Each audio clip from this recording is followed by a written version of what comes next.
decided to give up three pretty important things in my life. Just for a year, no sex, no masturbation, no marijuana. I anticipate that is going to be more challenging as the year goes on. So I'm going to document it every single day. Keep watching and I will document not only my success and failure if it happens, but also my mental state and any observations that I'd like to share. Subscribe if you dare. Day 18. No sex, no marijuana, no masturbation. Easy day, getting easier. So I'm going to use this opportunity to talk about my meditation experience. It's so much better without the weed. I can't believe I forgot that. Yesterday I was sitting underneath my favorite tree and I just blissed out. Just being in that state of complete presence where everything is blissful. The sound and the sensation of breathing is blissful. The feel of the air and the wind is blissful. I meditate by the beach, so I've got the sound of the waves, the birds are singing, and I was sitting there thinking, I don't want to be anywhere else right now. I could quite happily just stay in this spot forever. So as I mentioned before, for me, meditation is a state that one gets to, right? So to begin with, that meditative state, it takes quite a while to get there, and potentially you're only there for 5 seconds, but it's something that grows and grows and grows with practice. So I'm going to share with you my strategy that I use. I'm not saying this is going to work for you, but you might want to take bits and pieces of it. So the first thing I do is make sure that you're in a comfortable seated position with your back straight. Now we all love the idea of potentially sitting there cross-legged, but the reality is that a lot of people don't have the dexterity in their hips and their knees in order to sit comfortably cross-legged.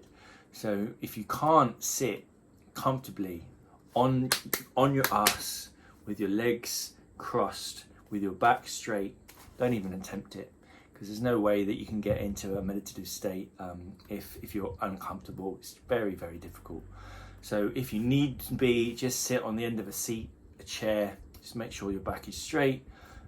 Just keep in a sort of a relaxed but as straight as possible position.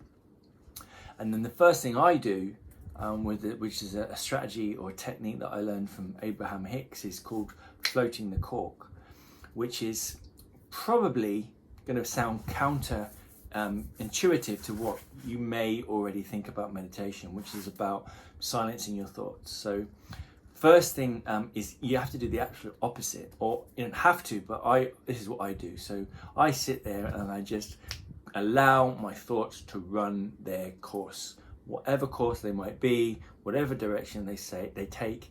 I offer no resistance to my thoughts. Now that's almost like the one half of the coin, right? Because a lot of the time, for those people that are interested in meditation, we spend a lot of time trying to cut our thoughts off. That's perceived to be the goal. Cut those thoughts off, pull yourself back, to the moment. But sometimes you need to allow them to run free in order to release that pressure. So the floating the cork analogy is the idea of if you try and keep suppressing those corks, those thoughts, it's almost like you're trying to force the cork underwater, right? When all the cork wants to do is rise to the top. So if we use the thoughts as the cork in this analogy, then floating the cork means allowing the cork to float, allowing the thoughts to come through. Now the trick is not to get engaged with them too much. Actually, no, fuck that. I'm contradicting myself. Just allow your thoughts to go, follow them if you want to. And for the first, 5 minutes, just allow those thoughts to come.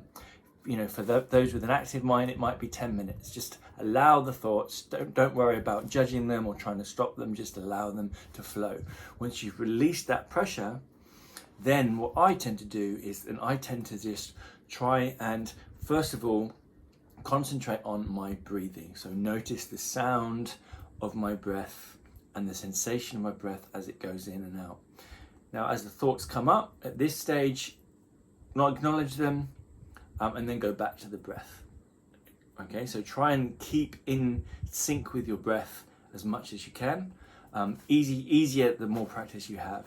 One of the reasons I like to meditate outside is because I also have the extra sort of senses. So it's not just the feeling of my breath.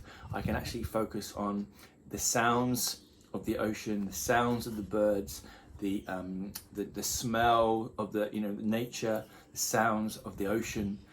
So the idea is that once you're in, Osho says this. So and this is why one of the reasons why I adopted this method is when you listen 100% fully, it's almost impossible to think and listen at the same time. So, and that works for me. Osho suggests that you cannot listen 100% and think at the same time. So if you focus purely on listening, then the thoughts have to stop. So that's what I do. So step one, I allow the thoughts just to run their course until it feels like the pressure's released. Then I will spend my time just listening, either to my sound of my breath and to the ocean or the birds or whatever environment you're in. If you can listen as well as feel the breath, then after a while, and again it takes a little bit of time depending on how much you practice, after a while it becomes less of an effort to do that and it just happens naturally. So that is basically when you're in a complete state of awareness, where you are aware of everything around you without having to try to be aware of everything around you. Now, the advantage of this is it's like, imagine your mind is like your phone, right? So you have apps running on your phone constantly in the background, updating, searching, running. So imagine, rather than a phone, let's just use a computer because I'm more familiar with that analogy. So you have programs running. When you start up the computer, when you shut down the computer, all those programs stop. So if you were to say that each individual program or each individual app on your phone represents a certain subject.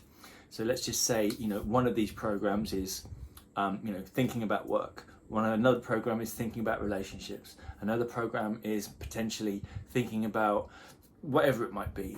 Every single program represents a different sort of topic of thought, which are constantly running as the computer's on, right? So they're constantly being accessed, either with your conscious, okay, I'm going to open this program, or they're running in the background. So when you meditate, it's like resetting the computer. So you shut all these programs or thought subjects off, and then in that moment of meditative state, everything's shut off. Now, obviously, it doesn't last forever. When you turn that computer back on, then individually, these programs, depending on how you've got your system set up, will reboot and they'll open again. Like when you have that startup screen. So it starts up and then you have Windows or Word or Internet Explorer or Google Chrome. So once you've found that piece of all the shutdown, when the programs start to come up again, rather than them all being on at the same time, when they start to reload, which is your thoughts and all those thoughts starting to come back, because you have that silence and because they're no longer all in a cacophony, you can start to say, okay, am I still thinking about that girl? Or am I still worried about work? Or am I still pissed off with that person? And then that gives you the ability to think, okay, well, what's unresolved here? If I'm noticing now that I'm still rerunning this argument, which has been going on in my mind, I didn't even realize for the last year, based on this interaction I had with someone. When you've got all the programs open, you're not aware of that program, that argument running. But when you shut everything down and they restart, sometimes you can be like, oh, what the fuck? Am I still thinking about that argument with my mate? Now, then comes the work. So the meditation gives you the awareness of the thoughts and the beliefs that are running. And then, assuming that peace of mind is what you're looking for, I'm assuming everyone wants peace of mind, Then you have to go through and you have to do some work, you know, in terms of, right, okay, well, what's the issue here? Why am I still thinking about it? What's unresolved? What needs to be said? What needs to be understood? What's the lesson here? So there's a lyric in a song which says, all we do is think about the feelings that we hide. And I relate to that. So whether we are consciously thinking about it or subconsciously thinking about it, the things that we leave unexpressed in our body, which is emotions, basically end up being processed and processed and processed in the mind. And this is why the less we live our authentic self, the less we express our emotions, the more our mind is busy trying to process it. So again, there's plenty of different meditation strategies out there. I start off with floating the cork, which is allowing those thoughts to flow, allowing the pressure to go.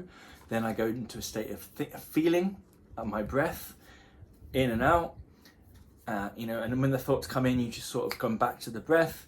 And then the third stage for me is then being aware. So as I'm feeling the breath going in and out, I'm then aware of my sounds around me. So a good exercise would be once you're in that state of aware of your breathing, try and identify how many different sounds can you hear. You know, it might be the traffic, it might be the wind through the trees, it might be the birds, it might be conversation, it might be, the machine or I don't know, what lawnmower or whatever it might be in your surroundings. If you can concentrate on trying to hear as much as you can and try and keep engaged in that hearing as much as you can, the thoughts will automatically dissipate. Which is why I like listening to music so much, because when you listen to music intently, without thinking, you are immediately in a state of meditation. And then in that state of awareness, you can then be more in touch with your feelings. And then I'm obviously a dancer. If you dance out your expressions, your emotions, you release them. Okay, it's like Taylor Swift, Shake It Off. So I listen to music. Okay, that music puts me in a meditative state. Depending on what music I listen to, helps me realize, okay, what emotions am I feeling, or what emotions are still being suppressed, and then I dance them out. So I believe dancing is one of the best forms of meditation.